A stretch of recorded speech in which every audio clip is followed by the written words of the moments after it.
Jumpa lagi dengan Skyson. Pada video ini, kita akan membahas mengenai associative array. Pada video sebelumnya, kita telah belajar mengenai array pada PHP yang bisa digunakan untuk menyimpan data dengan tipe data yang berbeda-beda. Sebagai contoh pada slide, kita bisa menyimpan data string dan integer pada array yang sama. Namun di sini muncul masalah baru ya, yaitu kita tidak tahu data apa yang sedang disimpan oleh array tersebut. Misalkan 18 ini angka apa, begitu juga dengan angka 165. Sebagai solusinya, kita bisa menggunakan associative array.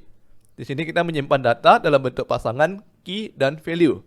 Kita bisa memberikan keterangan singkat mengenai data pada bagian key, sehingga isi array menjadi lebih mudah untuk dimengerti. Sebagai contoh, di sini rupanya angka 18 adalah umurnya, sedangkan angka 165 adalah tinggi badannya. Nantinya pada saat kita ingin mengakses kembali nilai yang disimpan pada array, kita harus menggunakan key sebagai indeks.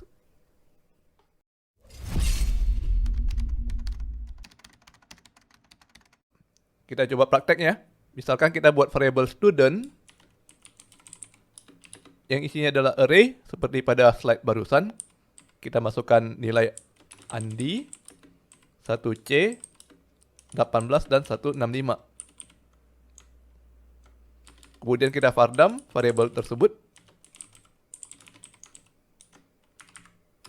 Pada saat kita jalankan, tidak terjadi error ya. Artinya PHP bisa menyimpan nilai ke dalam array dengan menggunakan tipe data yang berbeda-beda. Namun agar kode kita menjadi lebih jelas, lebih baik kita gunakan associative array. Setiap nilai yang disimpan, kita pasangkan dengan key yang menerangkan arti dari nilai tersebut. Sebagai contoh, Andi kita pasangkan dengan name, sehingga cara penulisannya menjadi name, tanda panah Andi. Setelah itu kita tambahkan lagi ya, untuk nilai lainnya, yaitu class, age, dan height. Kita coba jalankan.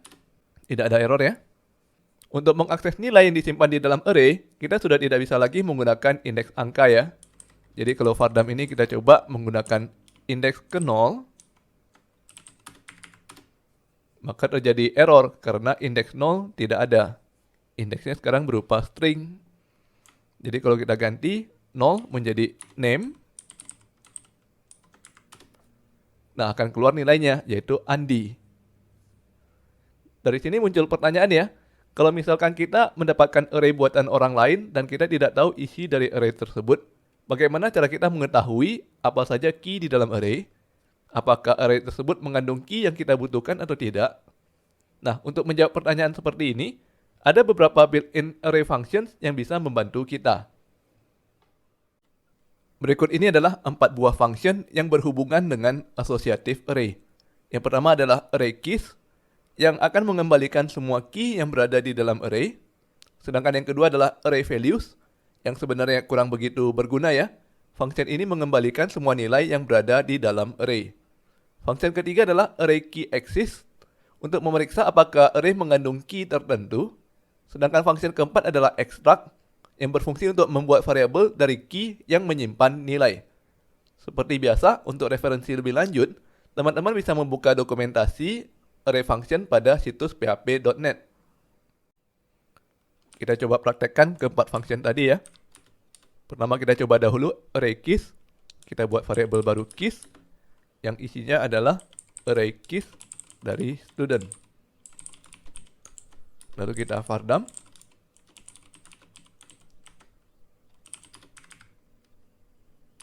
Maka kita mendapatkan sebuah array yang isinya adalah daftar key milik array student. Jadi dari function ini kita bisa mengetahui apa saja key yang dikandung oleh array. Perhatikan bahwa keys dikembalikan dalam bentuk array juga ya. Namun indeksnya dibuat secara otomatis dengan nomor urut dimulai dari 0. Jadi kalau misalkan kita hendak mengakses key pertama, maka kita tulisnya keys dengan indeks 0. Bentar ya, kita tambahkan php end of line agar pindah ke baris baru. Nah, kita mendapatkan key pertama ya, yaitu name. Kita coba function berikutnya, yaitu array values. Kita buat variable values untuk menampung hasil dari array values. dari student. Lalu kita vardam values. Dan kita mendapatkan hasil array yang isinya hanya nilai saja, dengan indeks yang dibuat secara otomatis dengan nomor urut dimulai dari 0. Function ini kurang begitu berguna ya, karena justru mengembalikan kita ke permasalahan array yang seharusnya bisa dipecahkan dengan menggunakan associative array. Function ketiga adalah array key exists, yang digunakan untuk memeriksa apakah array sudah memiliki suatu key atau tidak. Sebagai contoh, misalkan kita mau memeriksa apakah array student memiliki key ID atau tidak. Kita coba vardam ya. Kita panggil array key exists. Yang pertama key-nya dahulu yaitu ID, kemudian nama array-nya student. Maka kita mendapatkan hasil false karena array tidak mengandung key ID. Kalau kita ganti argumen yang menjadi name, maka kita mendapatkan hasil true karena ada key name. Nah, di sini biasanya programmer pada bertanya ya, kan bisa menggunakan function isSet. Sebagai contoh, di sini kita coba ya. Kalau menggunakan isSet student dengan indeks name, maka mendapatkan hasil true. Sedangkan kalau indeksnya adalah ID, maka mendapatkan hasil false. Sekilas sama ya isSet dengan array key exists. Namun kita tetap disarankan untuk menggunakan function array key exists karena ada sedikit perbedaan. Misalkan keduanya kita gunakan untuk memeriksa key ID.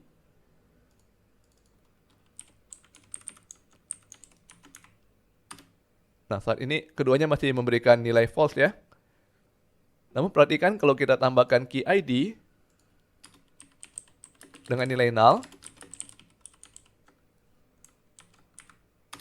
sekarang function array key exists mengembalikan nilai true karena key yang dicari berhasil ditemukan, sedangkan function isSet mengembalikan nilai false karena key tersebut mengandung nilai null. Jadi function isSet memiliki resiko menyebabkan program kita menjadi error. Kita hapus lagi ya key ID, dan ini kita komentari. Kita lanjutkan ke function berikutnya yaitu extract. Pertama perhatikan dahulu ya, pada saat ini kita tidak memiliki variable name. Jadi kalau kita coba echo name, maka kita mendapatkan error karena variable name masih belum ada. Namun kalau kita panggil function extract,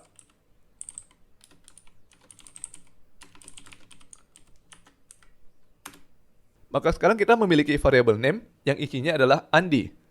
Karena function ini membuat variabel berdasarkan semua key yang dimiliki oleh array student dan menyimpan nilainya di masing-masing variabel. Kita coba echo variabel lain yang merupakan key dari student ya, yaitu class, age, dan height. Semuanya sudah ada nilainya ya, variabelnya ada dan ada nilainya. Oke, sampai di sini dulu video kita kali ini. Sampai bertemu lagi di video berikutnya.